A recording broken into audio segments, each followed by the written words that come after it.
In the previous post, we have proven that faith is a function of environment and culture, and that there's hardly any uniformity. Yet, rather than rely on cultural orientation and environmental features that are sacred and align with their origin and spirituality, Africans travel to Mecca and Jerusalem for pilgrimage. The unanswered question is, if Jerusalem and Mecca were to be in Africa, would Christians and Muslims the world over travel to Africa for pilgrimage? This phenomenon highlights complex intersections of religion, culture, colonial history, and societal perceptions. The perception of African traditional beliefs as inferior or associated with witchcraft has roots in the colonial era. European colonization often involved the suppression of indigenous cultures and religions, which were deemed primitive or superstitious. This created long-lasting stereotypes that have persisted, where practices not aligned with Abrahamic religions, like Christianity and Islam, are viewed with suspicion. Religious practices are often validated by institutional authority. Christianity and Islam have well-defined structures, like churches and mosques, that provide legitimacy to their pilgrims.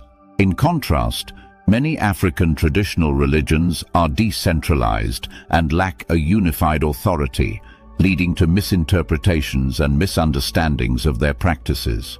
Pilgrimage to holy sites like Jerusalem and Mecca is often framed in terms of fulfilling religious obligations, collective identity, and historical significance.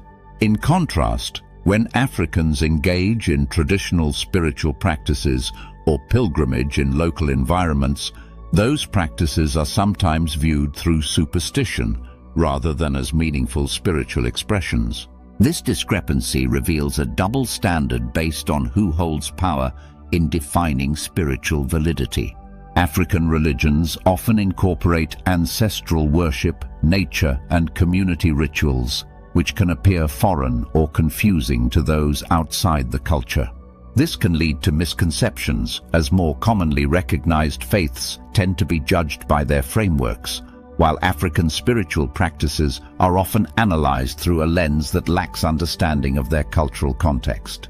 Increased globalization has allowed for more cultural exchange, but can also lead to the overshadowing of local practices. As Western religions spread, their doctrines can diminish the visibility and acceptance of traditional African practices, often framing them negatively. Despite the negative perceptions, many African communities resist labeling their spirituality as witchcraft or devil worship.